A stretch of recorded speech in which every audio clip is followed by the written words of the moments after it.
Travel മാൻ വൈബ്സിന്റെ പുതിയ വീഡിയോയിലേക്ക് എല്ലാവർക്കും സ്വാഗതം. പിന്നെ ആദികൈലാസ യാത്ര കഴിഞ്ഞ മെയ് 31-നായിരുന്നു ആദികൈലാസ യാത്ര നടത്തിയിരുന്നത്. അത് കഴിഞ്ഞതിന് ശേഷം വേറെ യാത്രയൊന്നും ഉണ്ടായിട്ടില്ല. അതിന് കാരണം എന്താ വെച്ചാൽ നല്ല മഴയായിരുന്നു. വയനാട്ടിലെ ആ ഒരു ദുരന്തവും എല്ലാം കൂടി ആയപ്പോൾ പിന്നെ നമ്മുടെ യാത്രകളൊക്കെ തന്നെ തൽക്കാലം നടത്തണ്ട എന്ന് തീരുമാനിക്കേണ്ടി വന്നു. മഴയൊക്കെ തുടങ്ങി നല്ല പച്ചപ്പും ആ ഒരു ഹരിതാപമായ അവസ്ഥയൊക്കെ ആയതോടെ അത് ആസ്വദിക്കാൻ ഒരു പ്രത്യേക ഫീലാണെന്നറിയാം. ഒരാഴ്ചയായിട്ട് മഴയ്ക്ക് ഒരു കുറവുമുണ്ട്. എന്നാൽ പിന്നെ ഒരു ചെറിയ യാത്ര ചെയ്യാം എന്ന് മനസ്സിൽ ഉറപ്പിച്ചു. ഇപ്രാവശ്യം ഞാനും ഭാര്യയും അതുപോലെ തന്നെ മൂത്ത മോനും കൂടിയിട്ടാണ് യാത്ര പുറപ്പെട്ടത്. തിരൂരിൽ നിന്ന് രാവിലെ 6:45 ജനശതാബ്ദി എക്സ്പ്രസ് ഉണ്ട്. അപ്പോൾ അതിന് കോട്ടയത്തേക്ക് പോകാമെന്നാണ് നമ്മൾ തീരുമാനിച്ചത്. അതിനനുസരിച്ചാണ് ടിക്കറ്റും എടുത്തത്. നല്ല റഷായിരുന്നു കേട്ടോ ട്രെയിനിൽ. ഭാരതപ്പുഴ അറിയാലോ, നമ്മുടെ ഈ ഷൊർണൂർ കുറ്റിപ്പുറം തിരൂരിനിടയിൽ ഭാരതപ്പുഴയുടെ ഒരു ഓരം ചേർന്നിട്ടാണ് നമ്മുടെ വണ്ടി പോകുന്നത്. അപ്പോൾ അതുവഴിയാണ് യാത്ര ചെയ്തത്. എവിടെ നോക്കിയാലും നല്ല പച്ചപ്പുണ്ട്. ചുറ്റിലുള്ള ആ ഒരു കാഴ്ചകൾക്ക് ഒരു പ്രത്യേക ചന്തം, അങ്ങനെ പറയാം അല്ലേ. ട്രെയിൻ നിറയെ യാത്രക്കാരാണ്, നല്ല റഷാണ്, നിന്ന് തിരിയാൻ സ്ഥലമില്ല. 11 മണിയോട് കൂടിയിട്ട് ഞങ്ങൾ കോട്ടയം റെയിൽവേ സ്റ്റേഷനിലെത്തി. അത്യാവശ്യം മനോഹരമായിട്ടുള്ള ഒരു സ്റ്റേഷനാണ് കോട്ടയം റെയിൽവേ സ്റ്റേഷൻ. നല്ല ഭംഗിയുള്ള സ്റ്റേഷനാണ്. നല്ല സൗകര്യങ്ങളൊക്കെ ഒരുക്കിയിട്ടുണ്ട്. പണ്ട് കോട്ടയം സ്റ്റേഷനിൽ ഞാൻ ഒരുപാട് വർഷങ്ങൾക്ക് മുമ്പേ വന്നിട്ടുണ്ട്. അന്ന് വലിയൊരു സൗകര്യമൊന്നും ഉണ്ടായിരുന്നില്ല. ഇപ്പോൾ എല്ലാ റെയിൽവേ സ്റ്റേഷനുകളും ഡെവലപ്ഡാണ് കേട്ടോ. ഇന്ത്യയിൽ ഒരുവിധം സ്റ്റേഷനുകളൊക്കെ തന്നെ മെച്ചപ്പെട്ടു വന്നിട്ടുണ്ട്. അവിടെ കോട്ടയം റെയിൽവേ സ്റ്റേഷൻ്റെ മുന്നിലുള്ള ഒരു ഹോട്ടലിൽ കയറിയിട്ട് രാവിലത്തെ ബ്രേക്ക്ഫാസ്റ്റും കഴിച്ചിട്ട് ഞങ്ങൾ യാത്ര തുടർന്നു. കോട്ടയം റെയിൽവേ സ്റ്റേഷന് തൊട്ടടുത്ത് തന്നെയാണ് അതിൻ്റെ private bus stand. KSRTC bus stand കുറച്ചും കൂടെ ദൂരേക്ക് പോകണം കേട്ടോ. അപ്പോൾ കുറച്ച് ഒരു 2-3 മിനിറ്റ് റെയിൽവേ സ്റ്റേഷൻ നടന്നു കഴിഞ്ഞാൽ നമുക്ക് ഈ ബസ് സ്റ്റാൻഡിലെത്താം. അങ്ങനെ ബസ് സ്റ്റാൻഡിലെത്തി. അവിടെ നിന്ന് പൊൻകുന്നം എന്ന് പറയുന്ന സ്ഥലത്തേക്ക് പോകാനാണ് പ്ലാൻ ചെയ്തിട്ടുള്ളത്. കാരണം എൻ്റെ മകൻ പൊൻകുന്നത്തിനടുത്ത് പാലായിൽ, രണ്ടാമത്തെ മകൻ ബ്രില്യൻസ് കോച്ചിങ് സെൻറ്ററിൽ അവിടെ പഠിക്കുന്നുണ്ട്. അപ്പോൾ അവൻ അവിടെ നിന്ന് പൊൻകുന്നത്തേക്ക് 1 മണിക്കൂർ യാത്രയേ ഉള്ളൂ എന്നാണ് പറഞ്ഞത്. അങ്ങനെ അവിടേക്ക് അവൻ വരും എന്നുള്ള ഒരു ധാരണയിൽ ഞങ്ങൾ പൊൻകുന്നത്തേക്ക് ടിക്കറ്റ് എടുത്ത് പുറപ്പെട്ടു. ഏകദേശം നമ്മൾ ഒരു മണിക്കൂർ യാത്ര ചെയ്തപ്പോൾ തന്നെ ഞങ്ങൾ പൊൻകുന്നത്തെത്തി. പൊൻകുന്നം ബസ് സ്റ്റാൻഡിൽ മോൻ അവിടെ ഞങ്ങളെയും കാത്തിട്ട് അവിടെ നേരത്തെ തന്നെ അവിടെ എത്തിയിട്ട് ഞങ്ങളെയും കാത്ത് അവിടെ ഉണ്ടായിരുന്നു. അങ്ങനെ ഞങ്ങളെല്ലാവരുമായി, ഫുൾ ടീമായി, ഞങ്ങൾ 4 പേരുമായി അവിടെ വീണ്ടും ബസ് കയറി. ഇവിടെ നിന്ന് ഞങ്ങൾ കുട്ടിക്കാനത്തേക്ക് പോകാനാണ് ഞങ്ങളുടെ പരിപാടി. മുണ്ടക്കയം ബസ്സാണ് കിട്ടിയത് കേട്ടോ. അവിടെ നിന്ന് മുണ്ടക്കയത്തേക്ക് ഒരു ബസ് കിട്ടി. ആ ബസ്സിൽ കയറിയിട്ട് മുണ്ടക്കയത്തേക്ക് എനിക്ക് തോന്നുന്നത് ഏകദേശം ഒരു 40 മിനിറ്റ് യാത്ര ചെയ്തപ്പോൾ ഞങ്ങൾ മുണ്ടക്കയത്തെത്തി. മുണ്ടക്കയം ബസ് സ്റ്റാൻഡിൽ നിന്ന് വീണ്ടും ബസ് കയറാനാണ് ഞങ്ങളുടെ പ്ലാൻ. എങ്ങോട്ടൊക്കെ പോകുന്നത്, പഴയ പമ്പനാർ എന്നുള്ള സ്ഥലത്തേക്ക് പോകാനാണ് ധാരണയായിട്ടുള്ളത്. കുമളി ബസ്സിന് കയറി. അങ്ങനെ കുമളി ബസ് കയറിയിട്ട് പഴയ പമ്പനാർ ഇറങ്ങാൻ തീരുമാനിച്ചു. ഇനി വേറെ രസം കൂടെ പറഞ്ഞുതരാം. ഞങ്ങളോട് പഴയ പമ്പനാർ ഇറങ്ങാൻ പറഞ്ഞിരിക്കുന്നത് അവിടെ ഒരു വണ്ടി ഞങ്ങൾ ഏർപ്പാട് ചെയ്ത് വെച്ചിട്ടുണ്ട്. ഒരു ഥാർ വണ്ടി, ഓഫ് റോഡ് വണ്ടിയാണ്. ആ വണ്ടി ഓടിക്കുന്ന സച്ചിൻ എന്ന് പറയുന്ന ഒരു ചെറുപ്പക്കാരനാണ്. അയാളെ എനിക്ക് ഏർപ്പാട് ചെയ്ത് തന്നത് എൻ്റെ സ്കൂളിൽ എൻ്റെ ശിഷ്യയായിരിക്കുന്ന ആദിത്യയുടെ അച്ഛനാണ്. സമയം ഏറെക്കുറെ ഉച്ച ഒരു 1:15 മണി. ആ സമയമാകുമ്പോഴത്തേക്ക് ഞങ്ങൾ പഴയ പമ്പനാർ എന്ന് പറയുന്ന ചെറിയൊരു അങ്ങാടിയാണത്. അവിടെ ബസ് ഇറങ്ങി. ഞങ്ങൾ അവിടെ എത്തിയപ്പോൾ സച്ചിൻ എത്തിയിട്ടില്ല. അപ്പം ഞാൻ സച്ചിനെ വിളിച്ചപ്പോൾ ഞാൻ ഈ തൊട്ടടുത്ത് തന്നെയുണ്ട്, ചേട്ടനവിടെ കാത്തു നിന്നോളൂ, ഞാൻ വേഗം എത്താമെന്ന് പറഞ്ഞു. ഒരു 2 മിനിറ്റ് അവിടെ നിന്ന് ആ അങ്ങാടിയിലൂടെ ഒന്ന് കറങ്ങി ഒന്ന് നടന്ന് വരുമ്പോഴത്തേക്ക് സച്ചിൻ്റെ വണ്ടി അവിടെ എത്തിച്ചേർന്നു. ഞാൻ ആദ്യമായിട്ടാണ് ഈ സച്ചിനെ കാണുന്നത്. സച്ചിനെ എനിക്ക് റെക്കമെൻഡ് ചെയ്ത് തന്നത് എൻ്റെ ശിഷ്യയായ ആദിത്യയുടെ അച്ഛൻ അജിയാണ്. സച്ചിന് പരുന്തുംപാറയിലെ ഏറെക്കുറെ എല്ലാ സ്ഥലങ്ങളും അറിയാം. അതാണ് നമുക്ക് കിട്ടുന്നൊരു പ്ലസ് എന്ന് പറയുന്നത്. അതുകൊണ്ട് തന്നെ എൻ്റെ ഉദ്ദേശം എന്ന് പറഞ്ഞാൽ പ്രധാനപ്പെട്ട ഈ റൂട്ടിലുള്ള വ്യൂ പോയിന്റ്സ് കാണുക എന്നുള്ളതല്ല, അതിൻ്റെ ഉൾപ്രദേശങ്ങളൊക്കെ സഞ്ചരിച്ച് അവിടുത്തെ കാഴ്ചകൾ കാണുക എന്നുള്ളതാണ് എൻ്റെ ഒരു ഉദ്ദേശം. യാത്ര തുടങ്ങി ഒരു 10 മിനിറ്റ് കൊണ്ട് ഞങ്ങൾ ഒരു മലഞ്ചെരുവിലെത്തി കേട്ടോ. ദൂരെ മല ചൂണ്ടി കാണിച്ചിട്ട് സച്ചിൻ പറഞ്ഞു, പക്ഷേ മലമുകളിൽ നിറയെ നീലക്കുറിഞ്ഞി പൂത്തിട്ടുണ്ട്. നേരെ മുകളിലോട്ട് കയറിക്കോട്ടെ. ഞങ്ങളവിടെ ഇറങ്ങി പതിയെ മുകളിലോട്ടേക്ക് കയറി. അധികം കയറാനൊന്നും ഉണ്ടായിരുന്നില്ല. സ്വല്പം മുകളിലോട്ട് കയറിയപ്പോൾ തന്നെ അവിസ്മരണീയമായിട്ടുള്ള കാഴ്ചയാണ് കാണാൻ പറ്റിയത്. നീലക്കുറിഞ്ഞി പൂത്തിട്ട് ഞാൻ ആദ്യമായിട്ടാണ് കാണുന്നത്. അത് മാത്രമല്ല, നീലക്കുറിഞ്ഞി മാത്രമല്ല, നല്ല കോടയുണ്ട്. ആ കോടയുടെ ഒരു പ്രത്യേക വൈബും. ധാരാളം ടൂറിസ്റ്റുകൾ അവിടെ എത്തിയിട്ടുണ്ട്. അവരൊക്കെ പലരും കുട്ടികളും കുടുംബസമേതമൊക്കെ ആയിട്ടാണ് വന്നിട്ടുള്ളത്. എല്ലാവരും ആ കോടയിൽ പൂത്തു നിൽക്കുന്ന നീലക്കുറിഞ്ഞിയുടെ അവിടെ നിന്നിട്ട് കുറേ ഫോട്ടോയും വീഡിയോയും ഒക്കെ എടുക്കുന്ന ഒരു തിരക്കിലാണ്. വളരെ രസമുള്ള ഒരു അന്തരീക്ഷം കേട്ടോ. ഒരു മലഞ്ചെരിവ് നിറയെ നീലക്കുറിഞ്ഞിയാണ് കേട്ടോ. ആ നീല നിറത്തിൽ ഇങ്ങനെ പരന്ന് കിടക്കുന്നത് കാണുന്ന സമയത്ത് എന്ത് ഭംഗിയാണെന്നറിയോ. ആ ഒരു ഭംഗി ആസ്വദിക്കാൻ വേണ്ടിയാണ് ആളുകളൊക്കെ എത്തിച്ചേർന്നിട്ടുള്ളത്. പിന്നെ വേറൊരു കാര്യം, ഇത് നമ്മൾ സാധാരണ കാണുന്ന നീലക്കുറിഞ്ഞിയല്ല, നീലക്കുറിഞ്ഞിയിലെ ഒരു സ്പീഷീസിൽ ഒന്നാണ്. മറ്റേത് 12 കൊല്ലം കൂടുമ്പോഴാണ് ഒരു നീലക്കുറിഞ്ഞി പൂക്കുന്നതെന്ന് ഞാൻ കേട്ടിട്ടുണ്ട്. ഇത് 7 കൊല്ലോ 8 കൊല്ലോ കൂടുമ്പോൾ പൂക്കുന്ന ഒരു നീലക്കുറിഞ്ഞിയാണെന്നാണ് സച്ചിനിൽ നിന്ന് ഞാൻ മനസ്സിലാക്കിയത്. അങ്ങനെ വീണ്ടും കുറച്ചും കൂടെ മുകളിലോട്ടേക്ക് കയറി.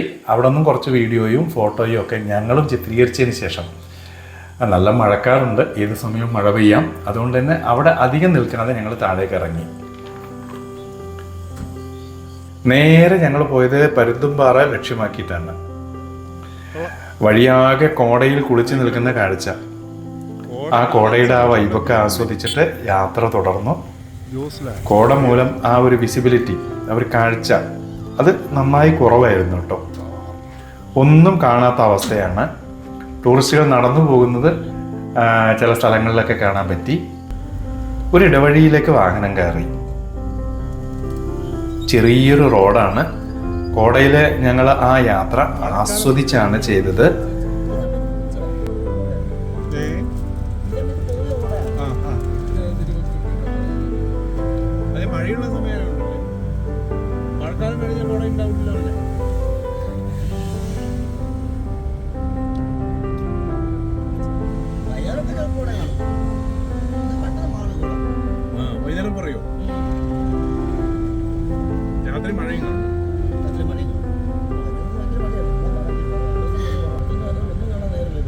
നിങ്ങൾക്കൊരു ഐഡിയ ഉണ്ടല്ലോ കോടയെ കുറിച്ച് പൊതുവെ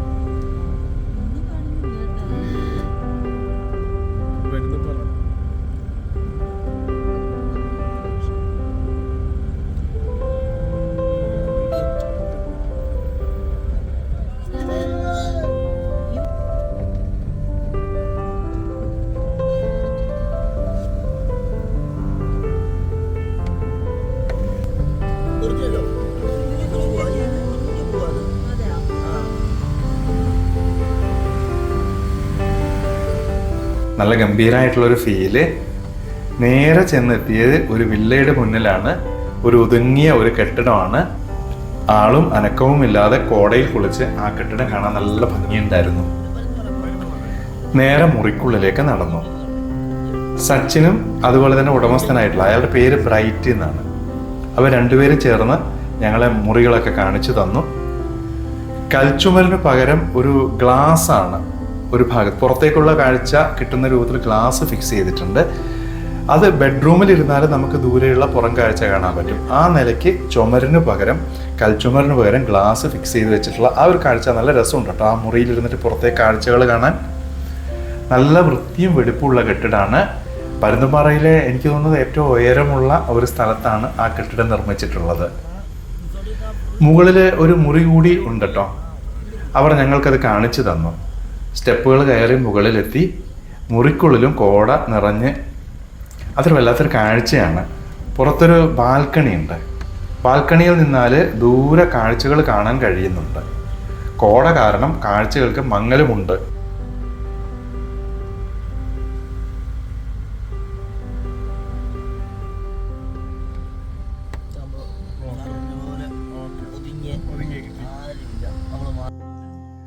രാവിലെ കോട്ടയത്ത് നിന്ന് പ്രഭാത ഭക്ഷണം കഴിച്ചതാണ്.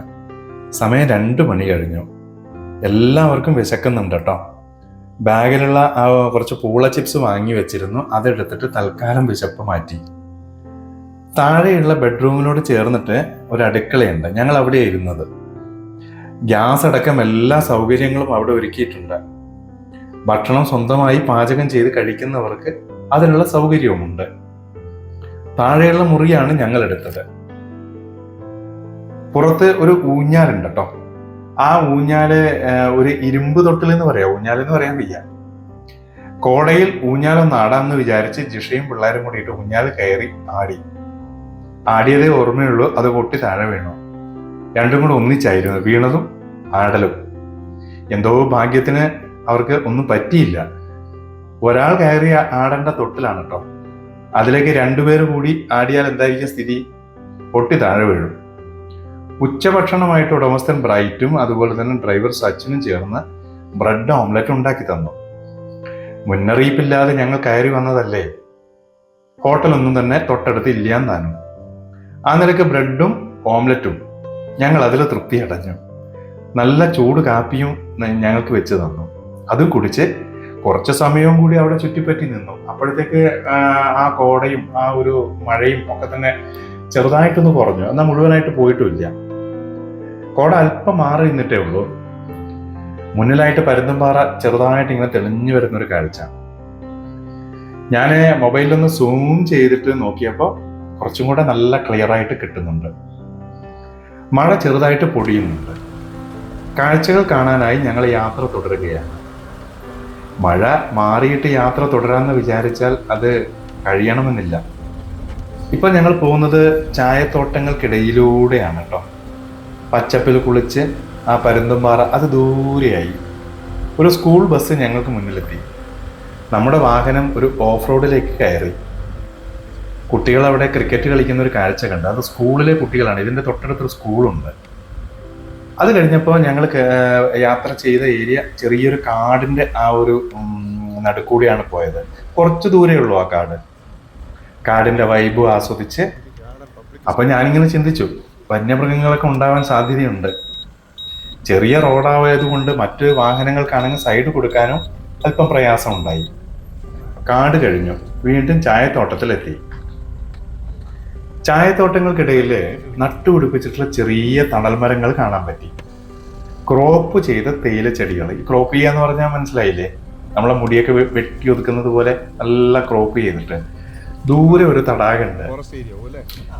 അതിന് ഞാൻ സച്ചിനോട് ചോദിച്ചു ഇതിന്റെ പേരെന്താണെന്ന്. അതിന് പേരൊന്നും ഇല്ല എന്ന് പറഞ്ഞു.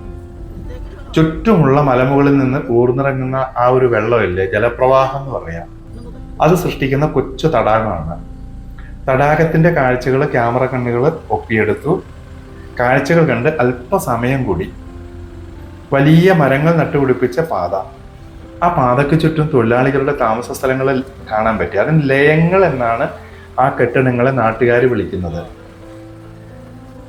നല്ല പച്ചച്ച കാഴ്ചകൾക്കിടയിലൂടെയാണ് ഇപ്പോഴുള്ള യാത്ര. അപ്പോൾ നമ്മുടെ വണ്ടി ആ പച്ച കാഴ്ച തേയിലച്ചെടികൾക്കിടയിലൂടെ ആ കോടയിലൂടെ ഇടയിലൂടെ ഇങ്ങനെ വരുന്ന കാഴ്ച ഞാൻ ഷൂട്ട് ചെയ്തു. നട്ടുപിടിപ്പിച്ച മരങ്ങൾക്കിടയിലൂടെയാണ് ഇപ്പോൾ യാത്ര ചെയ്യുന്നത്. മനോഹരമായ അനുഭവമാണ് കേട്ടോ അത്. ഒരു കൊച്ചു ക്രിസ്ത്യൻ പള്ളി. അത് ആ തേയിലക്കാടുകൾക്ക് ഇടയിൽ ആ കൊച്ചു ക്രിസ്ത്യൻ പള്ളി മനോഹരമായി തോന്നി. പിന്നീട് ഞങ്ങൾ യാത്ര ചെയ്ത വഴി എന്ന് പറയുന്നത് പൊട്ടിപ്പൊളിഞ്ഞ റോഡാണ്. ചായത്തോട്ടത്തിൽ തേയില നുള്ളുന്ന തൊഴിലാളികളാണ് നമ്മുടെ മുന്നിലെത്തിയത്. ജീവിതം രണ്ടറ്റവും കൂട്ടിമുട്ടിക്കാൻ പാടുപെടുന്ന മനുഷ്യരാണിവര്. ഈ മലയും അവരുടെ താമസ സ്ഥലവും ഒഴിച്ച് വേറൊരിടവും അവർ കണ്ടു കാണണമെന്നില്ല. അവരെ നാട് വിട്ട് അവരെവിടെയെങ്കിലും പോയിട്ടുണ്ടാവണമെന്നുമില്ല. സഞ്ചികൾ നിറയെ തേയിലയില കുത്തി നിറച്ചിട്ടുണ്ട്. നേരെ ഞങ്ങൾ ചെല്ലുന്നത് മുകളിൽ നിന്ന് കണ്ട തടാക സമീപത്തേക്കാണ്. എന്ത് രസമാണ് ആ കാഴ്ചകള്. സച്ചിനും ഈ വാഹനവും ഇല്ലെങ്കിൽ ഞങ്ങൾക്ക് ഈ കാഴ്ച എല്ലാം നഷ്ടപ്പെടുമെന്ന കാര്യം തീർച്ചയാണ്. അട്ടിയിട്ട പോലെയാണ് മലകൾ കേട്ടോ. ആ മലയില് മനോഹരമായിട്ട് ശീത പുതപ്പണിഞ്ഞതുപോലെ മലഞ്ചെരിവ്. ഭൂമി എത്ര സുന്ദരമാണ്. ഞങ്ങളിപ്പോൾ യാത്ര ചെയ്യുന്നത് അരണക്കല്ലിലൂടെയാണ്. ചായച്ചെടികൾക്ക് അലങ്കാരമായിട്ട് വലിയ വലിയ മരങ്ങളും കാണാൻ പറ്റി. ഒരു ചെക്കിടാൻ പോലെ വെള്ളം ഇങ്ങനെ കെട്ടി നിർത്തിയിട്ടുണ്ട്. ചെറിയൊരു തോട് എന്ന് പറയാം. അവിടെ 3-4 പേര് നിന്നിട്ട് മത്സ്യം പിടിക്കുന്നത് കണ്ടു. പരുന്തുംപാറയുടെ സമീപസ്ഥമായിട്ടുള്ള സ്ഥലങ്ങൾ, ഉൾപ്രദേശങ്ങൾ അത് കണ്ടുകൊണ്ടിട്ടുള്ള യാത്രയാണ് ഇപ്പം നടക്കുന്നത്. വീണ്ടും ഞങ്ങൾ ഒരു ജലാശയത്തിൻ്റെ അടുത്തെത്തി. ഈ ഏരിയയുടെ ഒരു പ്രത്യേകത എന്ന് വെച്ചാൽ വലിയ വലിയ മലകൾ, ആ മല തട്ടായിട്ട് അതിൻ്റെ ഇടയിൽ വെള്ളം മൂന്നിട്ട് ജലാശയങ്ങളാണ്. ഒരുപാട് ജലതടങ്ങളുണ്ട് കേട്ടോ. എത്രയെത്ര ഏക്കർ സ്ഥലമാണ്. ഒരുപാട് ചതുരശ്ര അളവിൽ ധാരാളം ചായത്തോട്ടങ്ങൾ, മലഞ്ചെരുവുകൾ. ഒരുപക്ഷെ ഈ കടലോളം നീണ്ടുകിടക്കുന്ന ഒരു വിസ്മയ കാഴ്ച എന്നൊക്കെ പറയാറില്ലേ, അങ്ങനെയൊക്കെ വേണം പറയാം. തട്ടുതട്ടായ ചായത്തോട്ടങ്ങൾ നേർരേഖകൾ പോലെ മുന്നിലെത്തി. ഒരു നവ്യ അനുഭവം എന്നൊക്കെ പറയാം. മഴപ്പെയ്ത്തിൽ പച്ചപ്പിന്റെ ഒരു തൃശ്ശൂർ പൂരം എന്നാണ് വണ്ടിയിലിരുന്നിട്ട് ഞാനിങ്ങനെ പറഞ്ഞത്. 2 എണ്ണം അടിക്കുമ്പോൾ ടച്ചപ്പ് എന്ന് പറയില്ലേ, അതുപോലെ മുട്ടിനിടയിൽ കോടയും കുറച്ച് കെട്ടിടങ്ങൾ മുന്നിലെത്തി. നമ്മളിപ്പോൾ എത്തിച്ചേർന്നത് സിപ്പ് ലൈനിലാണ്. സാഹസികത താല്പര്യമെടുക്കുന്നവർക്ക് ഒരു അനുഭവം തന്നെയാണ് ഈ സിപ്പ് ലൈൻ. ആകാശത്തൂടെ 2 നൂലുകൾ, അത് പൊട്ടാത്ത ആ നൂലിലൂടെ സുരക്ഷിതമായിട്ട് ഒരു മലയിൽ നിന്ന് മറ്റൊരു മലയിലേക്ക് ഒരു ആകാശയാത്ര. കോടയെ കീറി മുറിച്ച് താഴ്കാഴ്ചകൾ കണ്ട് ധൈര്യം മനസ്സിലും പുറത്തുമുള്ളവർക്ക് ട്രൈ ചെയ്യാൻ പറ്റുന്ന ഒരു സംഭവം. ഒരു സാഹസിക ടൂറിസ്റ്റ് ഇപ്പുറത്ത് നിന്ന് അപ്പുറം ലക്ഷ്യമാക്കി നൂൽക്കമ്പിയിലൂടെ യാത്ര ചെയ്യുന്നത് ഞാൻ ചിത്രീകരിച്ചു. എൻ്റെ 2 കുട്ടികൾക്കും സാഹസിക പ്രവൃത്തിയിൽ വലിയ താല്പര്യം തോന്നിയില്ല. കാഴ്ചകൾ ഒപ്പിയെടുത്ത് ഞങ്ങൾ യാത്ര തുടർന്നു. പക്ക ഒരു ഓഫ് റോഡ് യാത്ര. അരണിക്കൽ എന്നാണ് ഇപ്പോഴുള്ള ഈ സ്ഥലത്തിന്റെ പേര്. സത്രം, വള്ളക്കടവ്, അരണക്കൽ. അരണിക്കലല്ല, അരണക്കൽ. ഈ ഏരിയയിലാണ് ഞങ്ങളിപ്പോൾ യാത്ര ചെയ്യുന്നത്. ഇത്തരം ഓഫ് റോഡ് യാത്ര ആസ്വദിക്കണമെങ്കിൽ ജീപ്പുകൾ തന്നെ ശരണം. എതിർദിശയിൽ നിന്ന് നിരനിരയായിട്ട് ഓഫ് റോഡ് ജീപ്പുകൾ ഇങ്ങനെ മുന്നിലൂടെ വരുന്നുണ്ട്. സച്ചിനും മറ്റു ഡ്രൈവർമാരുമായി കുശല വർത്തമാനങ്ങൾ പറയുന്നു. ഒരു പ്രാചീനമായ ശിലാനിർമ്മിതിക്ക് മുന്നിലെത്തി. തകർന്നടിഞ്ഞ ഒന്നാണത്. കെട്ടിടത്തിനുള്ളിൽ നിറയെ മരങ്ങൾ വളർന്ന കാഴ്ചയുണ്ട്. പഴയ ഒരു കൊട്ടാരമോ ഒരുപക്ഷെ ക്ഷേത്രമോ അങ്ങനെ എന്തെങ്കിലും ആയിരിക്കാം അത്. പണ്ട് പന്തളം രാജാവും ശബരിമലയും ആ ഒരു ബന്ധമുണ്ടല്ലോ, ഇതിനടുത്താണ് ശബരിമല. ഒരുപക്ഷെ പന്തളം രാജാവ് താമസിച്ച പഴയ ഒരു നിർമ്മിതിയാവാം. ഇതൊക്കെ സച്ചിൻ പറഞ്ഞു തന്ന ഒരു ധാരണയാണ് കേട്ടോ. നേരെ കെട്ടിടത്തിനുള്ളിലേക്ക് ഞങ്ങൾ നടന്നു. വല്ല ഇഴജന്തുക്കളും ഉണ്ടാവുമോ എന്ന ഭയമായിരുന്നു എന്റെ മനസ്സിൽ. ആ കാഴ്ചകൾ നിങ്ങളൊന്ന് കണ്ടു നോക്കൂ. കെട്ടിടത്തിനുള്ളിൽ ഒരു കുളം. ഇപ്പം വെള്ളമൊന്നുമില്ല, അതിന്റെ അവശിഷ്ടം മാത്രം. അത് മാത്രമല്ല, ചുമരുകളെ ഭേദിച്ചിട്ട് അടിയുന്ന മുകളിലോട്ട് പോയിട്ട് മരങ്ങൾ ഇങ്ങനെ പടർന്ന് പന്തലിച്ച് നിൽക്കുന്ന കാഴ്ച. കെട്ടിന് മുകളില് ഒരു മരം കുട തുറന്നു വെച്ചതുപോലെ താഴെ നിന്ന് വേരുകൾ ആഴ്ത്തിയിട്ട് ഈ കൽക്കെട്ടിന് കേടുപാടുണ്ടാക്കാതെ മുകളിൽ പടർന്നു പന്തലിച്ച് ഒരു വലിയ വൃക്ഷം. അതിന്റെ പഴക്കം കണ്ടാൽ അറിയാം. ഈ സ്ഥലത്തിന് സത്രം എന്നാണ് പറയുന്നത്. പണ്ട് ആളുകൾ വന്ന് താമസിച്ചു പോകുന്ന ഒരു സ്ഥലവുമാവാം. നമ്മൾ പുതിയ കാലത്ത് ഗസ്റ്റ് ഹൗസ് എന്നൊക്കെ പറയില്ലേ. ഈ വഴി ശബരിമലയ്ക്ക് പോകാനൊരു റൂട്ടുണ്ട്. എൻ്റെ യാത്രകൾ ഇങ്ങനെയൊക്കെയാണ്. മനുഷ്യർ, അവർ വന്ന ആ ഒരു വഴിയിടങ്ങൾ, എനിക്ക് ഇതൊക്കെ കാണാനാണ് കൂടുതൽ താല്പര്യം. വീണ്ടും നമ്മൾ യാത്ര തുടരുകയാണ്. ഓഫ് റോഡ് തന്നെയാണ് കേട്ടോ. തിരുവിതാംകൂർ ദേവസ്വം ബോർഡ് ഒരുക്കിയ ഒരു സ്വാഗത കമാനം കടന്ന് ഒരു മൈതാനത്തെത്തി. അവിടെ ഒരു ക്ഷേത്രമുണ്ട്. ഈ വനത്തിന് സമീപത്ത് ഒരു ക്ഷേത്രം. ശബരിമലയിലേക്ക് ഈ വഴി ഒരു കാനനപാതയുണ്ട്. ക്ഷേത്രത്തിന്റെ മനോഹരമായ കാഴ്ച. കുറച്ച് ഫോട്ടോകളൊക്കെ ഷൂട്ട് ചെയ്ത ശേഷം ഞങ്ങൾ വീണ്ടും യാത്ര തുടർന്നു. ഒരു പുൽമേടിലെത്തി. അതിനിടയിലൂടെ ഒരു മൺപാതയുണ്ട്. അപാരമായ കാഴ്ചയുടെ ഒരു വർണ്ണപ്രപഞ്ചം എന്ന് പറയാം. പുൽത്തൈല ചെടികൾ മറികടന്ന് മലമുകളിലേക്ക് വാഹനം മുന്നോട്ട് തന്നെ കുതിച്ചു. ഈ കടലിൽ ആടിയുലഞ്ഞു പോകുന്ന തോണി പോലെ എന്നൊക്കെ പറയാം. അത് കുലുങ്ങിയാണ്. അവസാനം ഒരു വ്യൂ പോയിന്റിലെത്തി ഞങ്ങൾ. അവിടുത്തെ കാഴ്ചകൾ ഞാൻ പറയുന്നില്ല, നിങ്ങൾ കണ്ടു നോക്കൂ. ഞങ്ങൾ മാത്രമല്ല, തമിഴ്നാട്ടിൽ നിന്ന് വന്ന വേറെയും ടൂറിസ്റ്റുകൾ അവിടെ കാണാൻ കഴിഞ്ഞു. ദൂരെ കോട പുതച്ച ആ മലനിരകൾ, മനോഹരമായ കാഴ്ചകൾ, അത് കണ്ട് കുറച്ചു സമയം ഞങ്ങൾ അവിടെ ചെലവഴിച്ചു. കൂട്ടത്തോടെ ജീപ്പുകൾ താഴേക്കിറങ്ങുന്ന കാഴ്ച ഞാൻ ചിത്രീകരിച്ചു. ആ വീഡിയോ ഒന്ന് കാണാൻ മറക്കരുത് കേട്ടോ.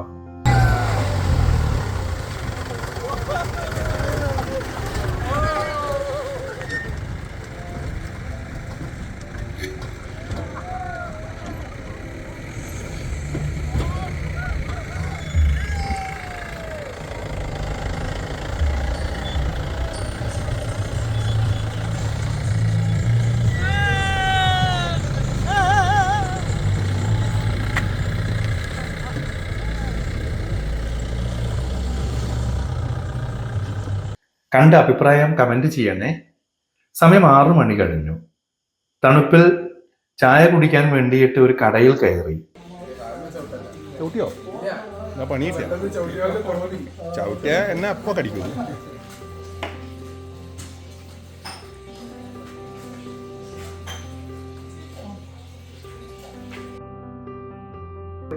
ഇരുട്ടിൽ ചായത്തോട്ടത്തിലൂടെയുള്ള മടക്കം. രാത്രിയുടെ മറവിൽ വല്ല വന്യമൃഗങ്ങളും വന്നാലുള്ള അവസ്ഥ ഒന്ന് ആലോചിച്ചു നോക്കിയേ. ആനയും കടുവയും വിഹരിക്കുന്ന കാടാണ് തൊട്ടപ്പുറം. രാത്രി തിരിച്ച് റൂമിലേക്കുള്ള യാത്രയുടെ കുറച്ച് വിഷ്വലുകൾ കൂടി ഞാൻ ചിത്രീകരിച്ചിട്ടുണ്ട്. വന്യത ഫീൽ ചെയ്യുന്ന ആ യാത്ര ഒന്ന് കണ്ടു നോക്കൂ.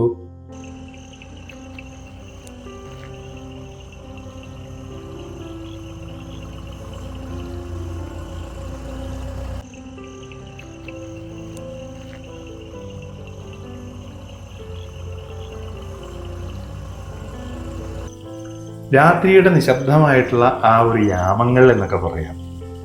വൈദ്യുത അലങ്കാരങ്ങളുടെ മനോഹാരിതയിൽ രാത്രി ഞങ്ങൾ അനുഭവിച്ചറിഞ്ഞു. വല്ലാത്തൊരു നിശബ്ദത.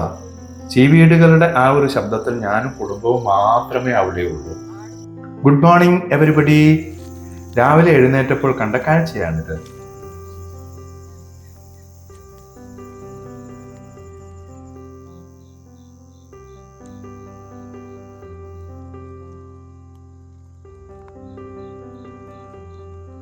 ദൂരെ പരുന്തുംപാറ. ശാന്തവും ലളിതവുമായ ഞങ്ങളുടെ കൊട്ടാരം. 8:30 സച്ചിൻ വന്നു. നീലാകാശത്തിന് താഴെ റോഡിലൂടെ യാത്ര ആരംഭിച്ചു. ടൂറിസ്റ്റുകളെ കാത്ത് ചെറു വ്യാപാര സ്ഥാപനങ്ങളുണ്ട്. ഓഫ് സീസൺ ആയതിനാൽ ആളും ആരവും ഇല്ലാതെ പരുന്തുംപാറ. ഒരു മൈതാനം, തൊട്ടപ്പുറം വ്യൂ പോയിന്റ്, ദൂരെ കാർമേഘങ്ങൾ. പർവ്വത സൗന്ദര്യത്തിന്റെ ഒരു വാഗചാർത്ത് എന്ന് പറയാം. തപ്പക്കുളം എന്ന സ്ഥലത്തെത്തി. ചാർലി സിനിമ ഷൂട്ട് ചെയ്ത സ്ഥലമാണിത്.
ഗംഭീരമായ ഒരു ലാൻഡ്സ്കേപ്പ്.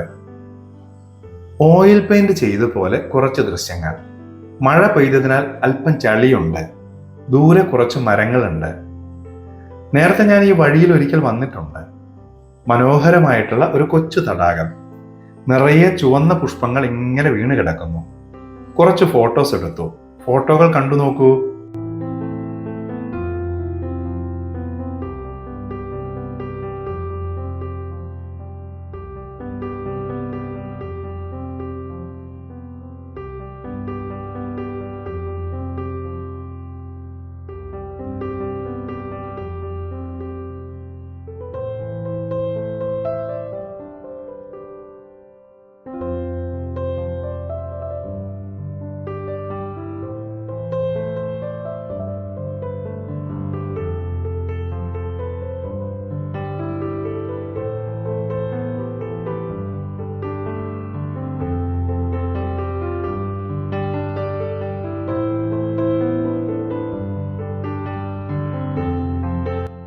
വീണ്ടും യാത്ര തന്നെ. യാത്ര കൈലാസഗിരിയിലേക്കാണ്. ചായത്തോട്ടങ്ങൾക്കിടയിലൂടെ ഒരു കുഞ്ഞു ക്ഷേത്രം, മഞ്ഞ പെയിന്റിൽ ഭംഗിയുള്ള ദേവാലയം, പൊട്ടിപ്പൊളിഞ്ഞ റോഡ്, തൊഴിലാളികളുടെ ലയങ്ങൾ, മനോഹരമായ ഒറ്റമരം. ഇതൊക്കെയാണ് നമ്മളിപ്പോൾ കണ്ടുകൊണ്ടിരിക്കുന്ന കാഴ്ച. ശാന്തമായി സച്ചിന്റെ ഡ്രൈവിങ്. ചെമ്മൺ പാത വിട്ട് നല്ലൊരു റോഡിലെത്തി. അവസാനം ഞങ്ങൾ കൈലാസഗിരിയുടെ ബേസ് ക്യാമ്പിലെത്തി. പർവ്വതമുകൾ കാണാൻ കഴിയുന്നില്ല. പറ്റുന്നത്ര കയറാം എന്ന ധാരണയിൽ ഞങ്ങൾ കയറി തുടങ്ങി. കോടയിൽ വഴി മാറുമെന്ന് ഭയമുണ്ട്. തൃശൂലം വഴികാട്ടിയായി മുന്നിലുണ്ട്. മക്കൾ മുന്നിൽ നടന്നു. കാഴ്ച തീരെ വിസിബിൾ അല്ല. സ്ലിപ്പ് ചെയ്യുമോന്ന് വിദഗ്ധമായൊരു പരിശോധന നടത്തി അപ്പു. തൊട്ടപ്പുറം മരണക്കയമായി മുന്നിലുണ്ട്. ഞങ്ങളല്ലാതെ വേറെ ആരും മല കയറി ഇറങ്ങുന്നുമില്ല. എന്റെ തൊട്ടു മുന്നിൽ കയറിയ മകനെ പോലും എനിക്ക് ആ കോടയിൽ കാണാൻ പറ്റുന്നില്ല.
തിരിച്ചിറങ്ങാൻ തന്നെ തീരുമാനിച്ചു. ഇറക്കം കൂടുതൽ പ്രയാസമായിരുന്നു. 5 മിനിറ്റ് കൊണ്ട് താഴേക്ക് ഇറങ്ങി. ഇറക്കത്തിൽ ഷൂട്ട് ചെയ്ത വിഷു എന്ന് കണ്ടു നോക്കൂ.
ഒരു വനപർവ്വത്തിലെത്തി. മനോഹരമായ കാടകത്തിന് നടുവിലൂടെ ഒരു പാത. പാഞ്ചാലിമേട് എന്നാണ് ഈ സ്ഥലത്തിന് പറയുന്നത്.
ധാരാളം വാഹനങ്ങൾ പാർക്ക് ചെയ്ത പാഞ്ചാലിമേടിന് മുൻപിൽ ഞങ്ങളെ സച്ചിൻ ഇറക്കി. പാഞ്ചാലിമേട് എന്നെഴുതിയ മനോഹരമായ ഒരു കമാനത്തിന് മുന്നിലൂടെ അകത്ത് കയറി.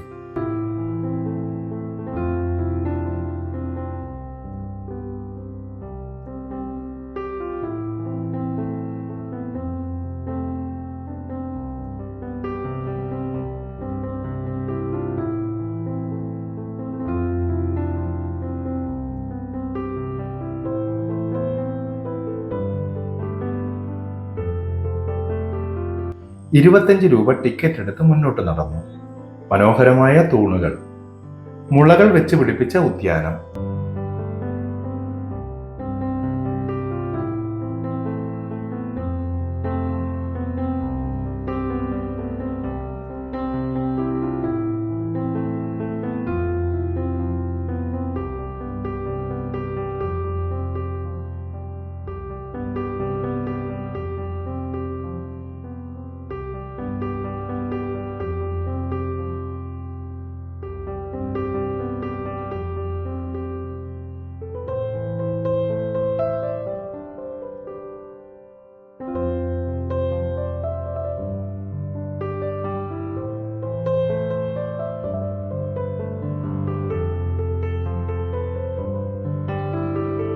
രണ്ട് വലിയ ഭരണികൾ, കരിങ്കൽ ടൈലുകൾ പതിച്ച നടപ്പാത, ശാന്തമായ വഴിയിടം.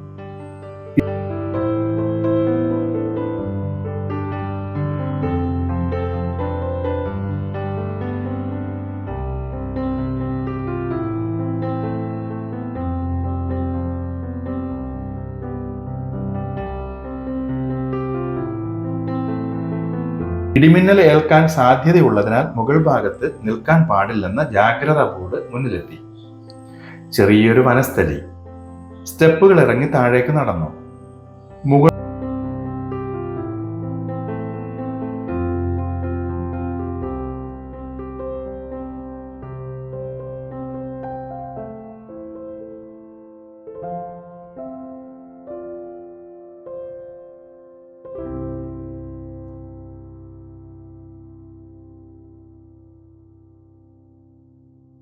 മുകളിൽ ഒരു അമ്പലമുണ്ട്. അമ്പലം ലക്ഷ്യമാക്കി മുകളിലേക്ക് നടന്നു. യാത്രികരെയും കൊണ്ട് ഒരു ജീപ്പ് ഇറങ്ങി വരുന്ന കാഴ്ച.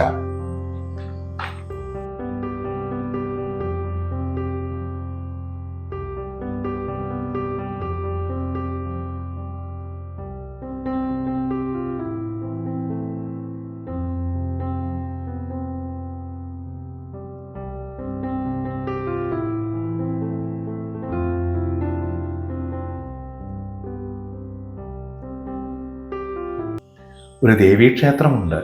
ശാന്തമായ സ്ഥലമാണ് മുകളിൽ. ചുറ്റിനും കോടയുണ്ട്. ക്ഷേത്രത്തിൽ അല്പനേരം നിന്ന് താഴേക്ക് തന്നെ തിരിച്ചിറങ്ങി. ദൂരെ മറ്റൊരു മണ്ഡപം കൂടി കാണാൻ കഴിഞ്ഞു. മണ്ഡപത്തിൽ നിന്നുള്ള കാഴ്ച മനോഹരമാണ്. ഇതിന്റെ മുകൾ ഭാഗത്ത് കയറിയാൽ കാഴ്ചകൾ കാണാൻ കഴിയും.